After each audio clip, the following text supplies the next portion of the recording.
Okay, if you either feel like you're always feeling stuck, either stuck or burned out, we're going to go through two steps today that are going to break this cycle.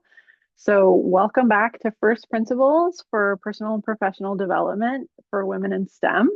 I'm so glad to be connecting with you today and sharing what I've learned.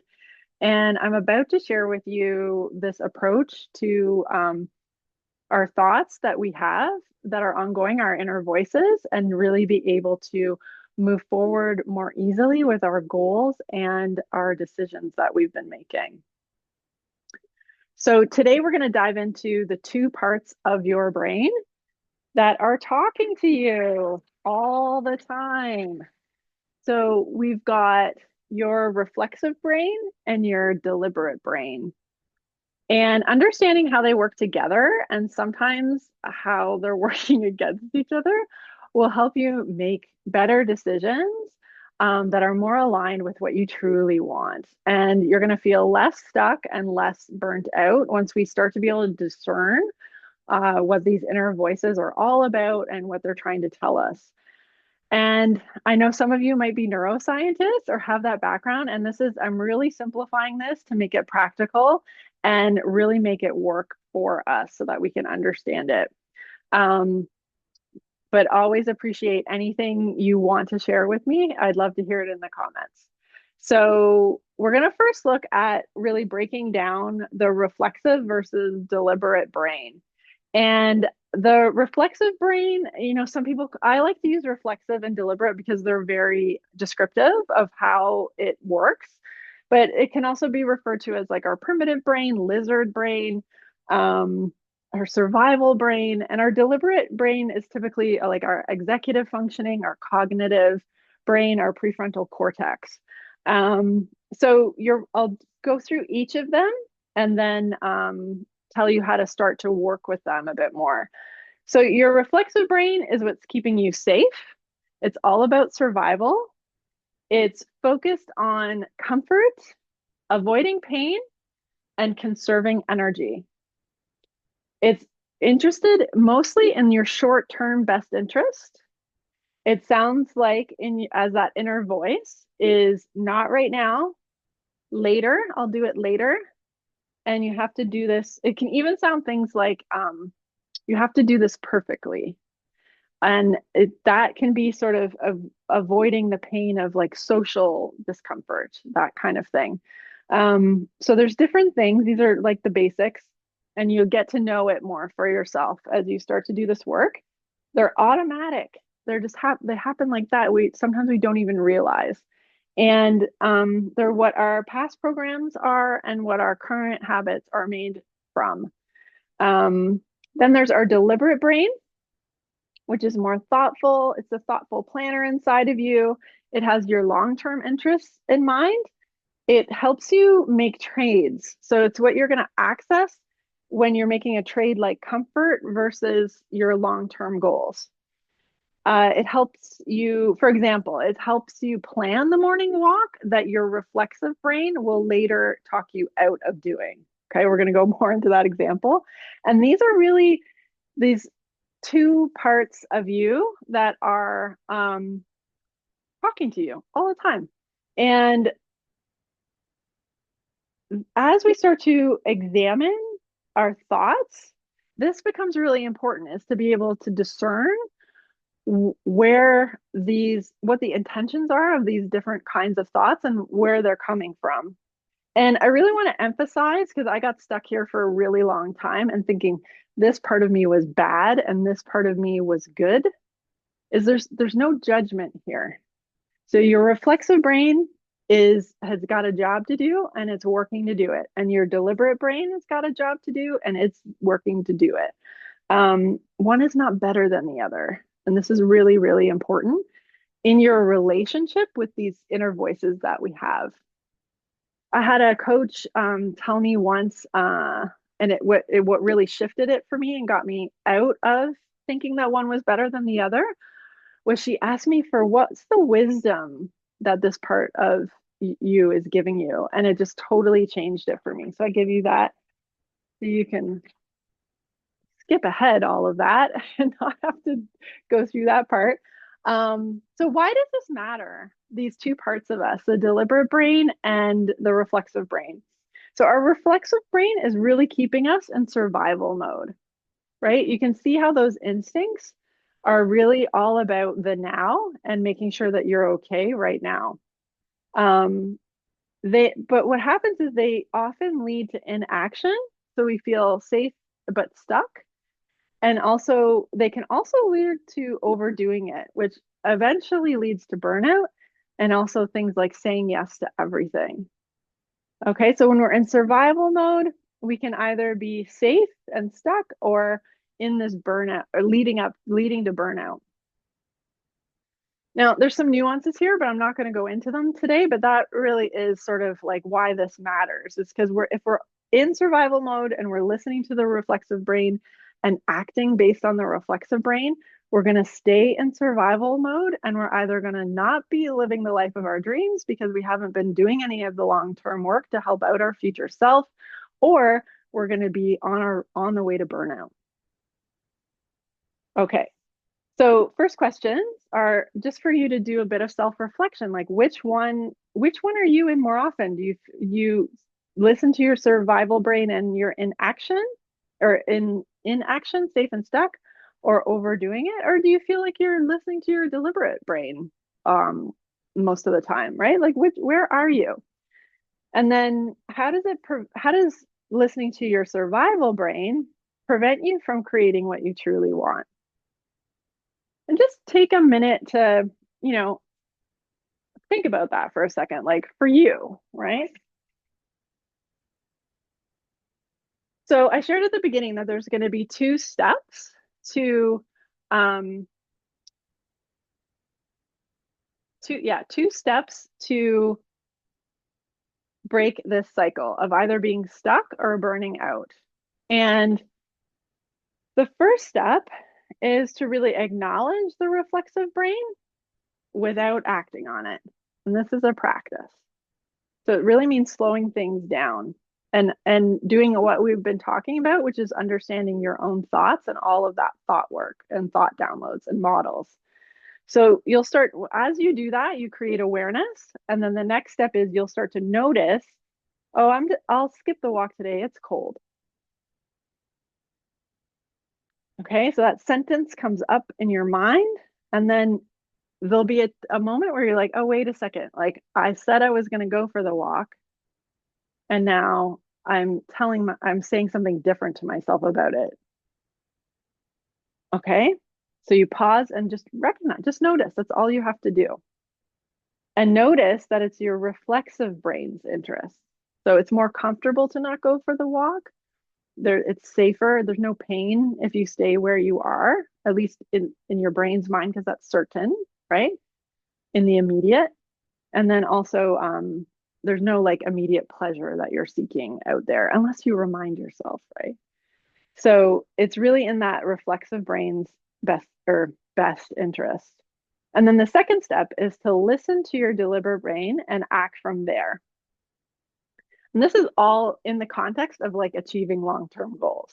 Okay. Because, for example, if you're like on the side of the road and a car is zooming past you and your reflexive brain is like, step back, you want to listen to that. Right. So, like, but in the context of your long-term goals and what like building the life that you want to ask yourself, what do you want in the long run? Like, why did you decide yesterday to go for this walk? Right.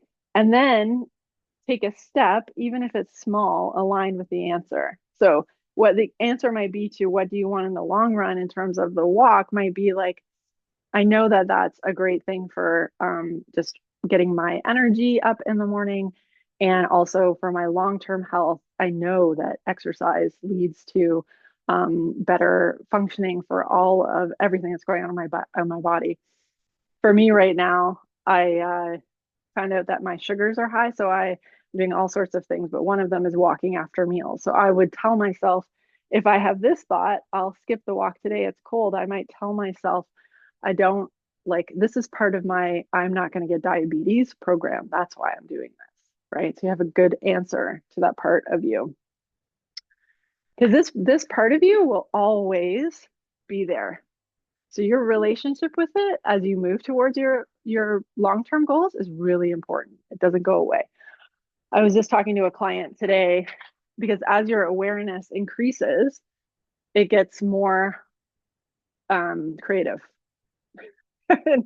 in ways of getting in the way so that you're not, so that you keep yourself safe in the way that it believes that you will be. Okay. So when you practice this, what happens? Right? Um, so what happens is when you acknowledge the reflexive brain, you don't act on it.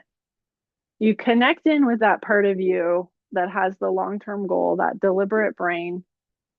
And when you take an action from there, the message that you're sending is that you're safe.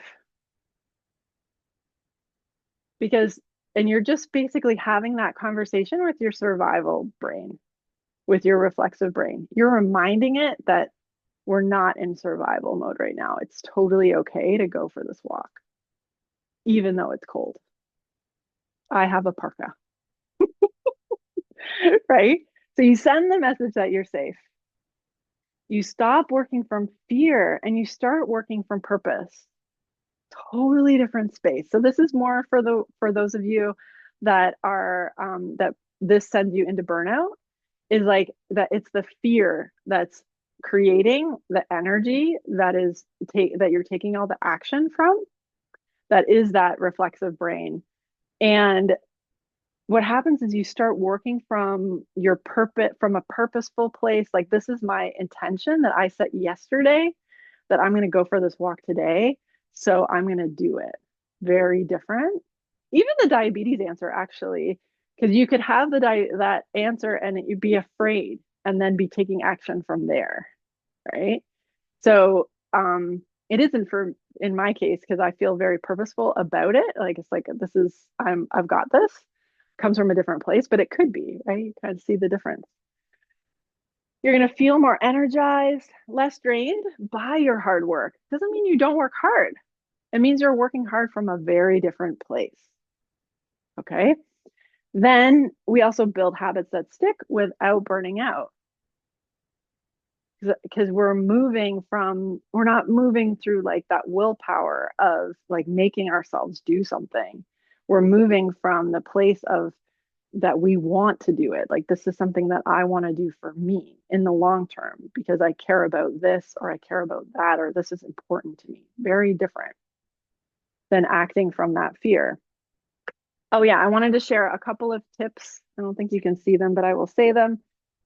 One of my favorite tips about really being able to discern these two things is starting to make decisions ahead of time about what you're going to do tomorrow.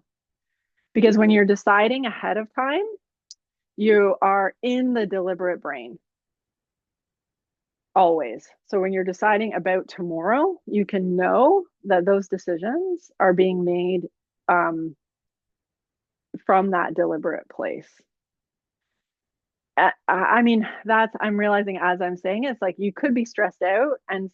And working from the survival brain about tomorrow. So that's totally possible. But typically, if you like decide that you're going to go for a walk, and you think it's a good idea on Monday, and then you show up on Tuesday, and then your reflexive brain will tell you some reason that it's not a good idea.